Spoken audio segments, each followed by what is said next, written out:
Hello, BookTube. Today I am reviewing Harry Potter and the Philosopher's Stone by J.K. Rowling. Apologies for this camera showing everything in reverse image, just the way it works. This was not the first time I read this book. This was a reread for me. And in fact, I made a started video in this book in which I went into all my history with this book. I'm not going to go through that all again because it's in another video. I'll link to that in the description down below. But just to briefly summarize, I was already an adult when the Harry Potter books came out. I saw the movie before I saw this.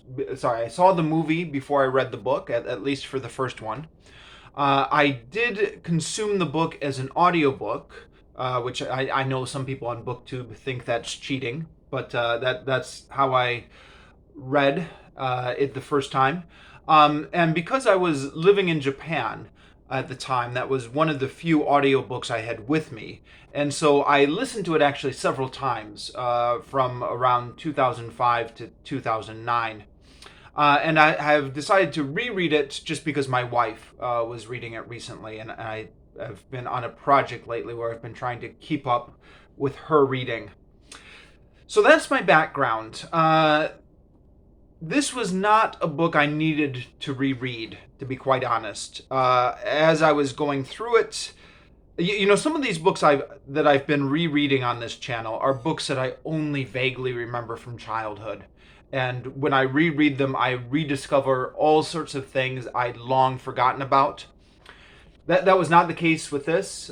Even though I did it on audiobook originally, this was an audiobook I listened to repeatedly, and of course the movie is so iconic that there are lines of dialogue here and there that I had forgotten how clever they were or something like that, but certainly the basic beats of the plot were very well familiar to me.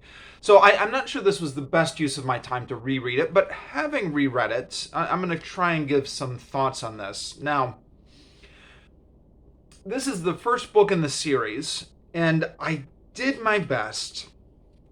This is difficult, but I did my best to imagine myself as somebody in the target audience for this book, which would have been, 10, 11, 12, back in 1997. You haven't seen the movies. You don't know the rest of the series. Just how would you enjoy this book? And I wanted to try and do that because I think there are certain flaws that get exasperated as the series goes on. And I didn't think that was fair to reflect that back onto the first book. And those flaws are inconsistencies as the series goes on. Steve Donahue was talking about these books recently. I think it was in one of his Q&A sessions. And he said it was apparent that J.K. Rowling had not worked out the rules of her universe, even by the seventh book. I might even adjust that slightly to say especially by the seventh book. I think the inconsistencies were becoming more glaring the more you went along. The other flaws that the series had as they went along were repetitive plot elements. I mean, how many times do we need to see the Quidditch go on, or Harry Potter and Malfoy feuding back and forth, or there was always some sort of MacGuffin about the teacher of the dark arts. There was always the framing of the school year. There was always the house points. Sorry, I say always. That fell apart by the seventh book, but you know what I mean. And then the third flaw, I think, which is in here a little bit, but which would become more glaring as the series went on, is a tonal inconsistency.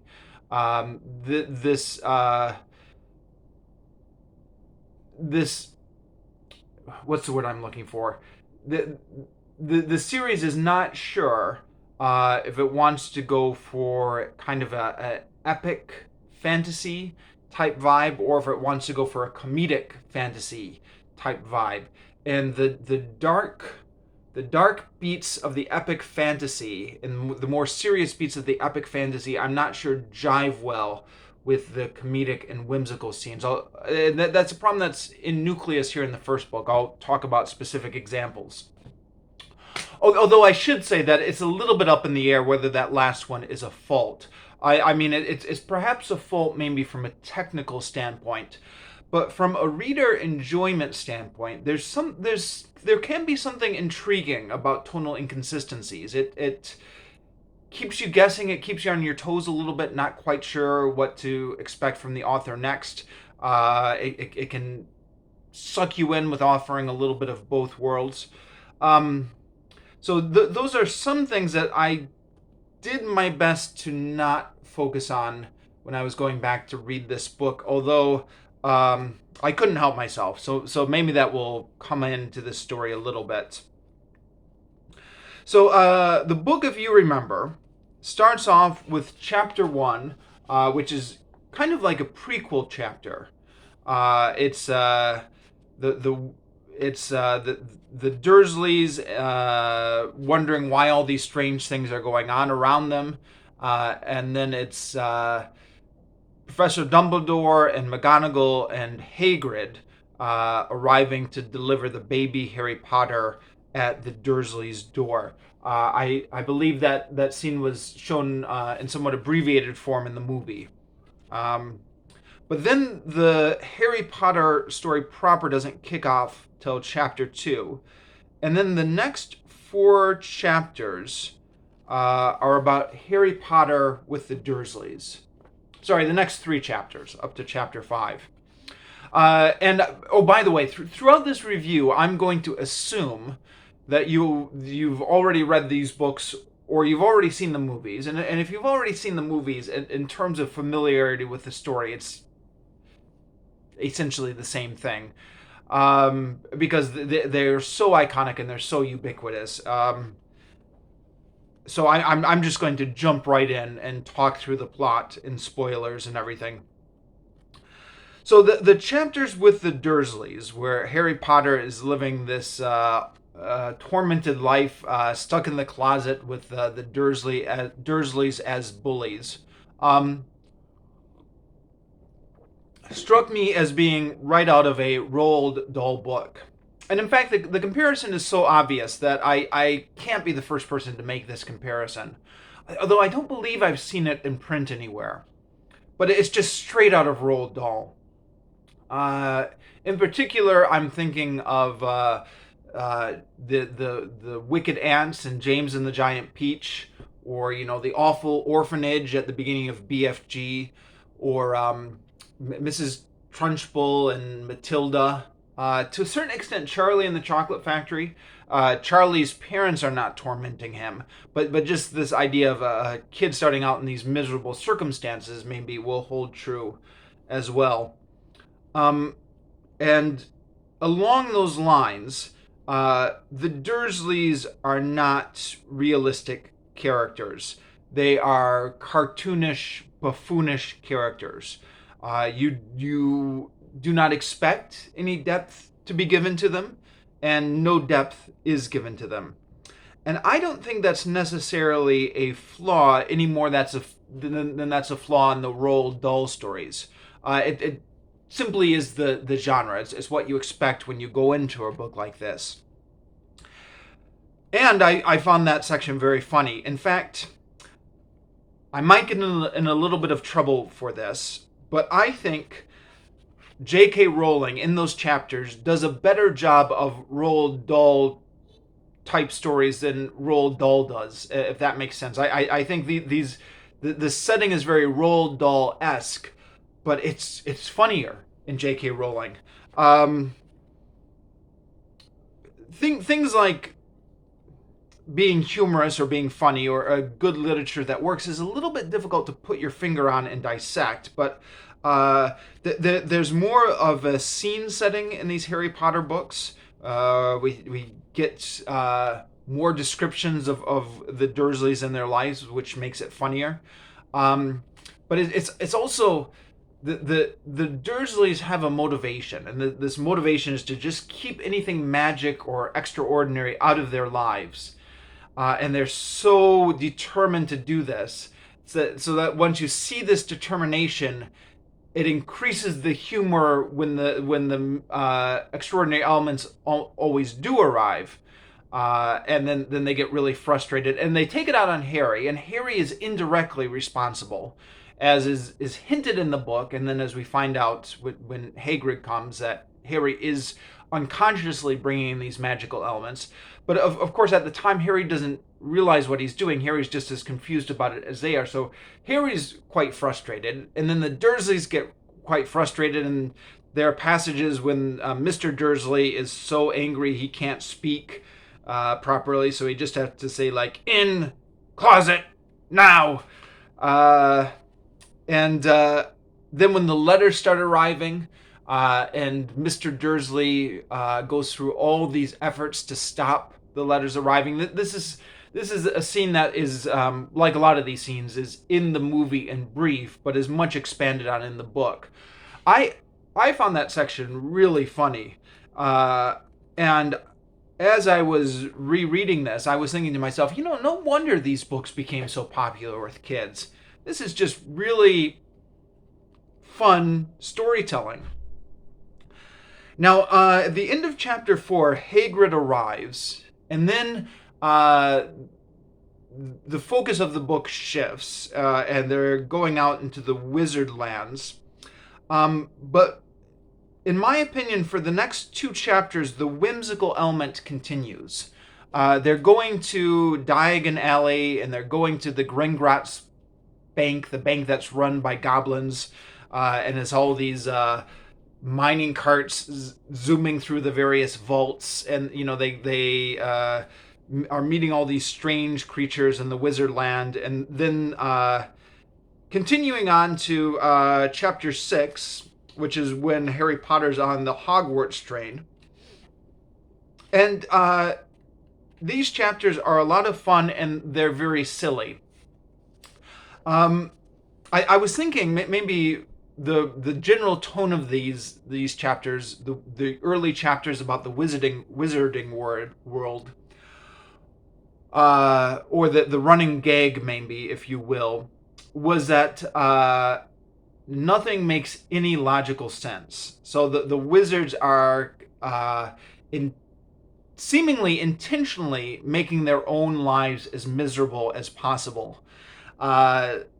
So a classic example of this is Bertie Bott's Every Flavor Beans, which, of course, as you will remember, Ron warns Harry. He says, careful, when they say every flavor, they mean every flavor.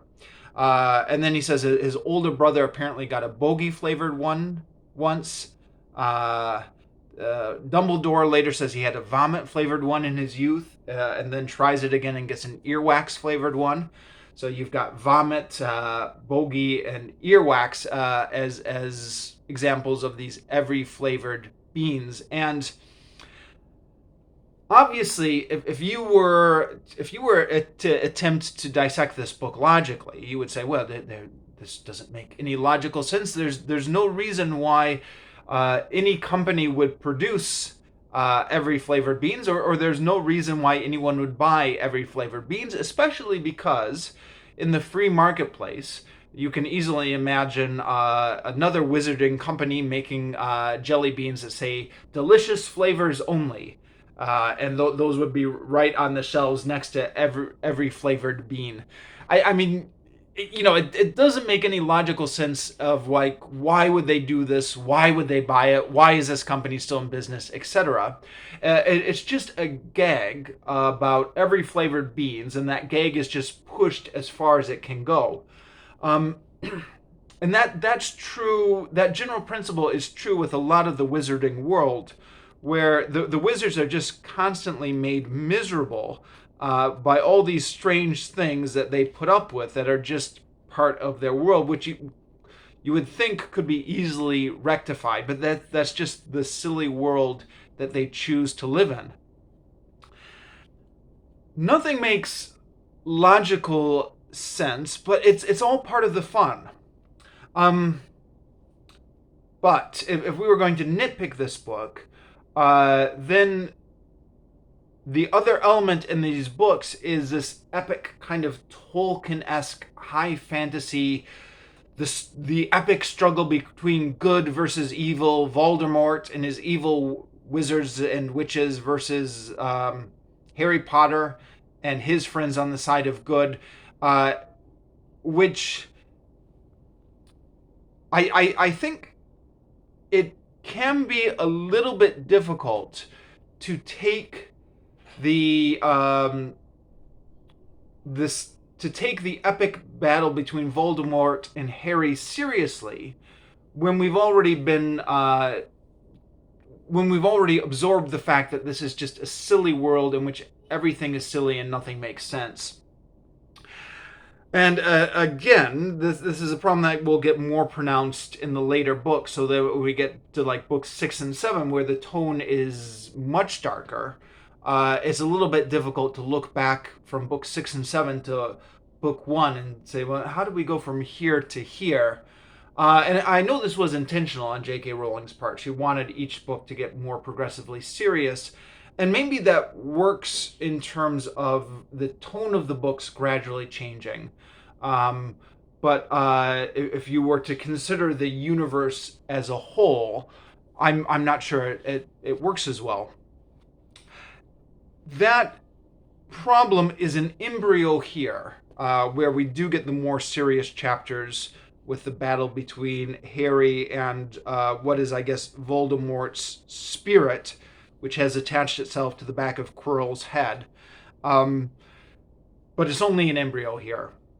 Then we get to Chapter 7, The Sorting Hat. Now, up until Chapter 7, I was having a very fun time rereading this book and thinking to myself, I have forgotten how much fun this book is. But from Chapter 7, the plot really starts to kick in. Up until Chapter 7, it was just a lot of silliness and fun. Now we have the Sorting Hats, we have the 4 different houses and the rivalry between them. We have Harry, Potter, and Malfoy going back and forth. We have the house points, and we've got the Quidditch matches. And then, of course, we've got the mystery, which Harry, Ron, and Hermione are trying to unravel about what is the dog guarding. What is that 3-headed dog guarding on the 3rd floor, and why does Snape want it, and how can we stop him? And it's okay.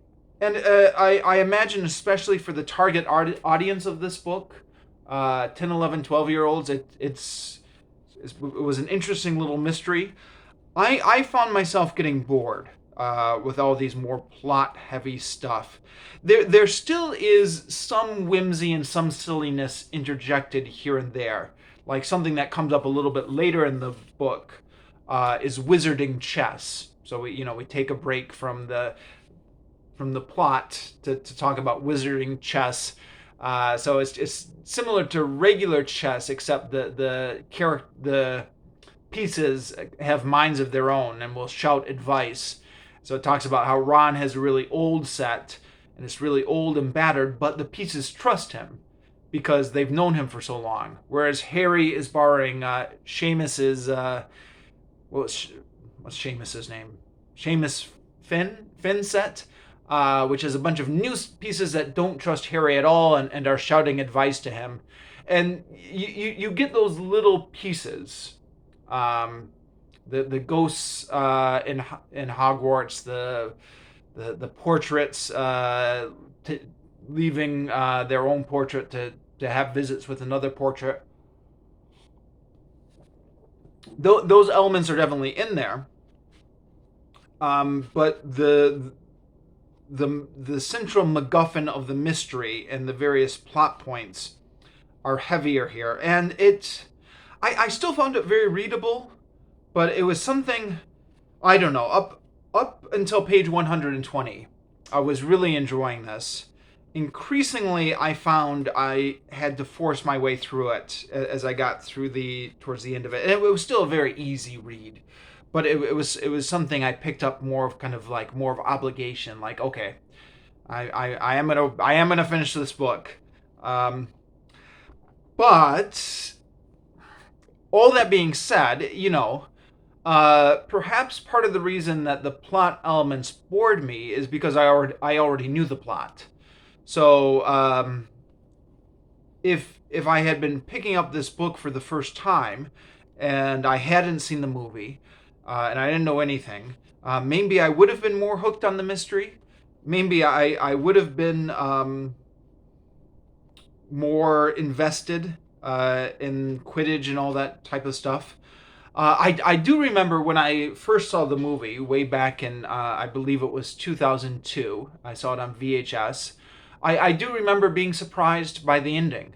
When it turns out Snape was not the bad guy. I was like, oh, and then you go through and you see all those actions, and you're like, it makes sense. So Snape doing that muttering when Harry Potter's broom was flying around during the Quidditch. That was Snape muttering the counter curse, trying to stabilize what Quirrell was doing. And then Snape was refereeing the next match, which Harry Potter and his friends thought meant he was trying to get closer to Harry in order to kill him, but he was actually refereeing it so he could protect Harry. So that I thought was cleverly done, and I thought it was an interesting point on Snape's character, that he was saving Harry Potter's life, but that whole thing where he acted like he hated Harry Potter, that wasn't an act. He really did hate Harry Potter. So it's an interesting thing of a very nasty character whose actions are all still for the side of good. Now, again, if we were to get into the rest of the series, that twist gets a little bit overplayed, where there are several subsequent books where you're called to doubt Snape again, only to find out by the end of the book, or in the case of books 6 and 7, by the end of the series, that he actually was acting on the side of good the whole time. That little twist got repeated with diminishing returns in subsequent books. But again, we're going to ignore the subsequent books. We're going to try. Actually, speaking of Snape, I should make the point. I think it's impossible now to read these books without visualizing the characters from the movie. The original fans of this book, I guess, had about 4 years between 1997 and 2001 before the movie came out, when they were visualizing the characters on their own. But now, I suspect I'm speaking for most of us, where it is impossible to visualize Hagrid without thinking of the actor from the movie. That big hulking presence in the movie. You can't not think of it. Or Malfoy, or Snape, or any of the characters, really. And once you go back and you pick up the book and you're reading about Hagrid and Malfoy and Snape and Dumbledore and McGonagall, you are picturing them as they appeared in the movie. For better or for worse, the good news is there's no contradictions that I can find. I don't know, maybe a more diehard fan who's intimately familiar with every line in the book and every frame in the movie can give me some contradictions. I'm speaking here in terms of character portrayals, not plot points, but in terms of character portrayals. Snape, as you've seen him in the movie, is exactly how he is in the book. The stern Professor McGonagall is exactly as she is in the book. Hagrid is exactly as he is in the book. Now, of course, the books come first, so I guess we need to flip that equation, meaning the character of Hagrid as he was portrayed in the book, as he was created in the book, was faithfully reproduced in the movie. Which means all these iconic Harry Potter characters we need to give credit to the book for, to J.K. Rowling for. J.K. Rowling. It's Rowling, right? So the characters are another strong point in this book. And I mention that because, how often have you read a fantasy book and you think to yourself, okay, there are like 5 people on this quest, but they essentially all talk the same. They all act the same. There's very little to distinguish these characters. They're interchangeable. Uh, you get that in a lot of books. I hate to say it, but to the extent that I've tried my own hand at fantasy writing, that's been a very prominent weakness in my own writing, is the lack of distinctive characteristics. But you do not get that here. You get, Hagrid is very memorable. Snape is very memorable. McGonagall, they're all extremely memorable, and the movie did little more than just take the portrayals that was already in the book and just get an actor to perform that. And admittedly, the movie did an excellent job of casting in retrospect when you go back and read the book. And see how perfectly all these characters were portrayed. The flip side of that, though, is that these characters, they're very distinctive, but they're also caricatures. They are almost defined by their quirks, and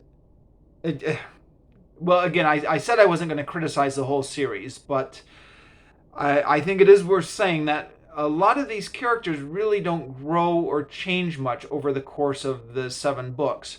Malfoy starts out as a bully, and he ends as a bully. I think books 6 and 7, there's maybe an attempt to humanize him where, like, Dumbledore says, "I still see good in you." But I don't think Malfoy ever changes. The best we can say of him is that he never becomes more evil. I mean, he starts out as just like a schoolyard bully who doesn't really have the courage or maybe the inclination to become somebody truly evil, and then that's where we leave him at the end of books 6 and 7. But there's certainly no changing of him, and Malfoy, just like the Dursley family, is somebody who doesn't exist in 3 dimensions. They're just there to be antagonists, and they're meant to be as unpleasant as possible, created in such a puffed up way, so that when Harry Potter and his friends triumph over him, the reader can get that kind of satisfaction. I think, again, coming back to the target audience, I think this works better in kids' books than it does in adult books. Because when I was a kid, I remember these types of books, again, Roald Dahl and stuff like that. And it as a kid, the penny really never dropped to me that these characters were being intentionally created as unpleasant as possible by the author, so that the author could milk drama out of it. I tended to view the characters as existing in their own world, having somewhat of a integrity in their own fictional realm. And it wasn't until I got older that I started to realize, oh wait, the reason that this character is being so nasty is because the author is intentionally writing them as nasty as possible, because the author wants me to hate the character as much as possible, because there's going to be some drama. I didn't start to see those strings until I got older. Assuming other people are the same way, that characters like Malfoy and the Dursleys would work very well in children's literature, and apparently it has, because these books have been very successful. But to a lesser extent, characters like Hagrid or McGonagall, or there's some developments over the course of the 7 books, maybe especially with the trio of Harry, Ron, and Hermione. But yeah, not a ton. I'm almost out of time. Maybe one more. No, I'm out of time. I'm going to finish this video here.